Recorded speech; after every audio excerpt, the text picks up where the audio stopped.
One of the things that helps keep this, you got more of me, sorry.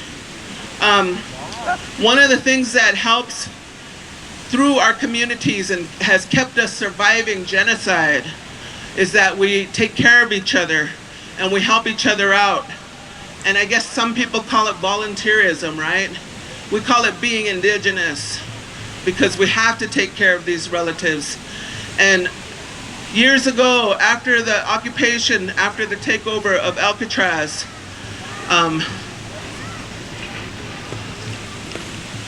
in 1969, 1979, Bill Wapipa.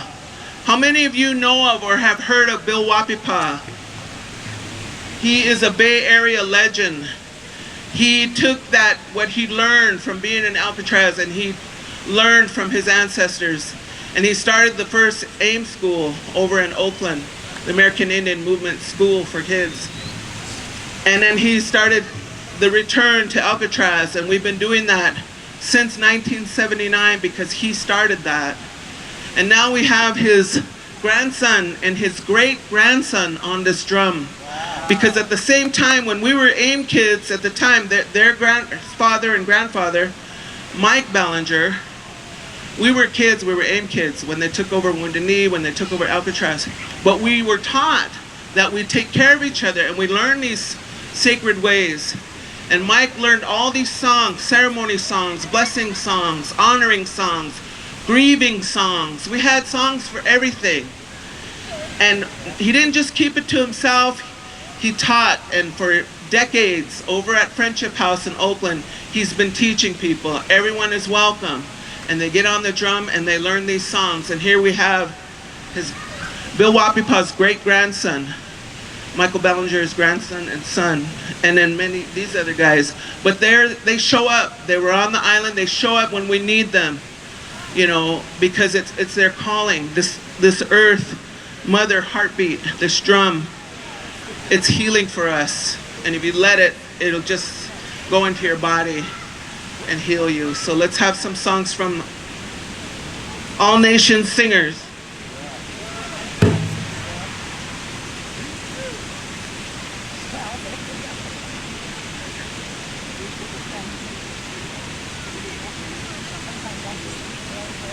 Okay, so we're going to do a grand entry with the All Nations dancers, and then they'll say a few words after that, okay?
All right. Well, hello. We're gonna bring you guys some powwow dances, some intertribal powwow dances. These powwow dances are combined to bring all the tribes together as one. Whether it's prayer, whether it's sharing stories, whether it's sharing the meaning of your dance or the designs on your outfit. We dance together and we share all these. Through this powwow way, all tribes have adopted this. And so we have our different styles. And in these styles, there's different meanings and different origins. Just like us California people, we didn't naturally have this powwow style back in the day, but we adopted it. We shared it. As times grew, the internet, things like that. We're able to communicate with not only the world, but our other Indian people all over the place. So we're able to adopt these dances. Our California people are strong. We have our dances that you'll see throughout the program. And then we're strong enough to be able to evolve and to be able to accept and be able to dance with all those other tribes and get along. As Native people, that's one of our main beliefs, is the world will be whole and it will be full and it will take care of each other if we take care of each other. And so we're going to start off with our first dance. We're going to bring 3 dancers out. We're going to bring our jingle dress, our women's traditional, we'll bring those 2 dances out, and the women will show their style. We have the jingle dress, which is a medicine dance. This is a healing dress from the Ojibwe people. Then we have the northern traditional women's dance, and this is the original style that the women started dancing when powwows started up. And then we'll have in the center here, we're going to go ahead and bring our grass dancer. And this grass dancer will be center right here, and he'll dance with these 2 ladies. And this grass dancer is he'll be the main one that would start off programs like this in the Midwest, where that dance started. The grass would be so tall, and these dancers would go out and they would lay that down. So we're going to have our grass dancer dance with these 2 ladies, and they're going to give you guys 2-verse straight song.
All right, give them a round of applause.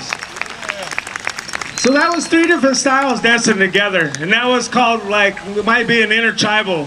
Intertribals, we bring all people together, kind of like that beginning grand entry that we had. We were all dancing together. Now we're going to kind of move on to more of a showcase style. We're going to bring our fancy shawl out. We have 2 fancy shawl dancers, and if you notice on their backs, they got that big shawl. That's why they're called fancy shawl. And so this style of dance is only about 70 years old. The women weren't allowed to dance in the arena for this powwow style 100 years ago. And there was some women that took it upon themselves and wanted to dance like the men. They wanted to do the footwork. They wanted to show they had endurance. They had stamina. And they could do all the things the men could do, but they could do it with grace. And as you watch them dance, you'll notice that they're really light on their feet, and they move kind of like maybe a butterfly might fly. A lot of people like to compare this style to a butterfly dance. But in our way, our native ways, a lot of our dances come from animals. They come from different things that we see in the environment. All of our outfits, they derive from colors that might be out there around the places we live.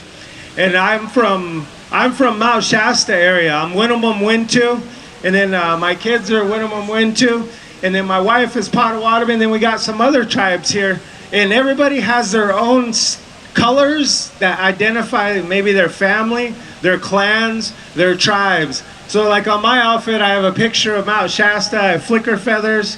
When we're doing our Wintu traditional dances, it's nothing like this style. It's more like what you might see the California dancers do. And so we use a lot of flicker feathers. So I put that into my contemporary outfit here. But as you look at their dancers, some of the questions they ask is, how do you get your colors? How long has it taken you to make your outfit? And some of these outfits, they're never done. We believe that there's really no start and no end, so we just keep evolving and keep making our outfits and keep adding to them. So as you guys watch these dance, watch how they're staying on time with that beat of the drum. When that drum starts up, it's their job to start up. When it stops, it's their job to stop. So sometimes these songs get a little tricky, and it's up to the dancer to know all these different songs. Ladies and gentlemen, Women's Fancy Shawl, 2 verse.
All right, let's hear it. All right, so that style of dance, sometimes they have big contests and they'll have many songs and they'll wind it down from 40, 50 dancers all the way down to 1, and they'll have competitions. Our native people have been having competitions and competing against each other for fun, for meat, for family heirlooms, different trades. We do hand games. Right now we compete for money, but our native people have been competing as long as oral history has gone back. And so these songs, it takes a lot of endurance. In the powwow style, we believe that natives were the first one to start this endurance, because some of our old ceremonies, some of the ceremonies we don't even do anymore, they'll take 4 days to do. And there'll be continuous dancing, they might be continuous singing, continuous healing, different things. There's always a different ceremony for every tribe. Myself, I'm Wintu and Pit River, and we're neighboring tribes. So a lot of us, we were from many different tribes, and it's usually the tribes that are close together. But there's usually one tribe that will go to more traditionally, and we'll kind of follow that way. And it's because as native people, we never know everything. A lot of the stereotypes is, oh, you're Indians, you can talk to wolves, you can talk to animals. Do you know this guy? I knew an Indian in Michigan. Do you know who that is? You know, and sometimes, oddly enough, we do know that person. But as native people, we're always learning, and we're always learning about ourselves. And maybe we have many different tribes, and we're always learning a little piece of each one. But as you grow up, sometimes you follow that one path where you're trying to evolve yourself. So in this dance is the same. A lot of us dance many different styles, but the dance that we're showing today are usually the ones that kept us going and the ones we feel most comfortable. And in doing that, we're going to bring out our fancy dance, which is me and Dasan. This is going to be the fastest style of dance that we have in powwow country. It's originated off watching a horse, and then that horse would run. The songs would start off, and that horse would get faster, that song would get faster. And when that song ends, they said that horse will stop. And so that's how this dream or this vision came about. He was singing this song and this horse started running. Faster he sang, the faster that horse would go.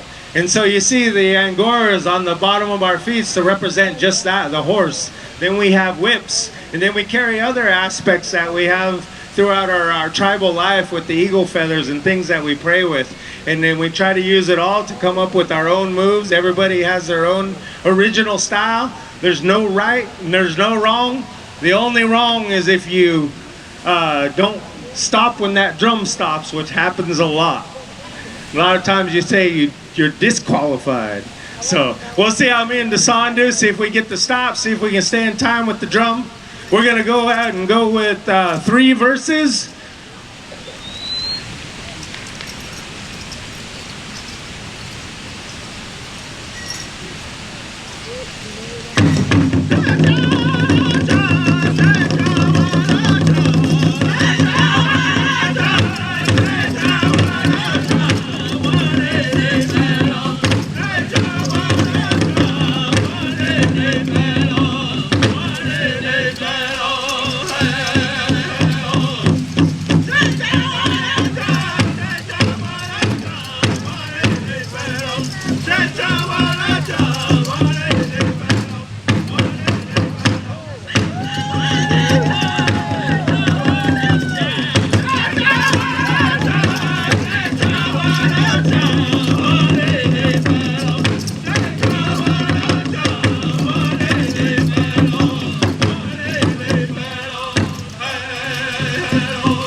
So now this is the part they're about to end, but one thing we always did, dancing was always a social event. It's when we came together and just had a good time. We didn't have to be dressed. We could be dressed however we are, right? So we're gonna invite you. How could you, I was looking at you, how could you hold still during that last song? I can't, right? The drum just gets to me. So we invite you here. It's just a 2-step, just a beat of the drum, leading with your left foot, like this, just beat, beat, like this. And we're gonna, just join us. The group is gonna dance and you can just join in, okay? And there can be more than one circle. But start, because you're gonna sit there and wish you did, and it's gonna end, and you're gonna say, I should have done it.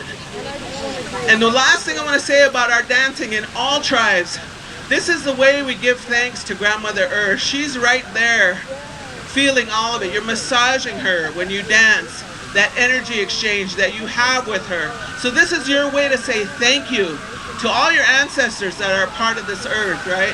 So please join us for this round dance.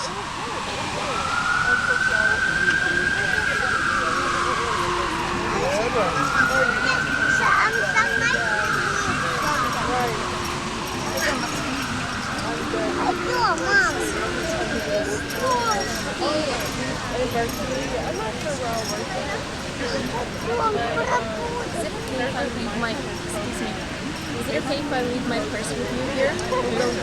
Thank you so much.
Maybe shake a few hands, make a few relatives here.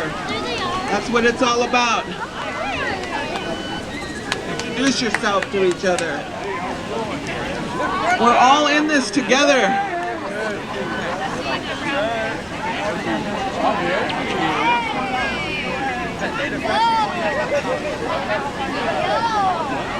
So, as we get ready for our next dance group, I don't even know what language this is.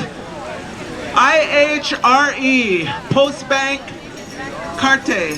Thank you so much. Somebody dropped their card. IHRE, I'm not even gonna try to say that. Post Bank Carte. We have it up here. I have it. Oh, get out of your way. This is an opportunity to take a picture of the dance group.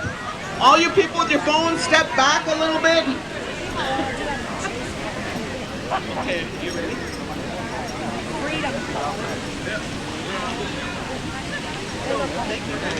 We want to give thanks.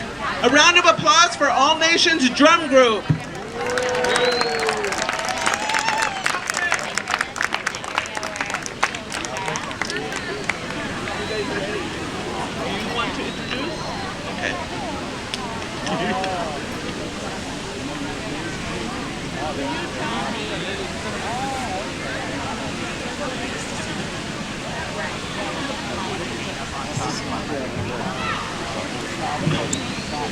The Yerba Buena booth over there is holding a phone also that somebody lost.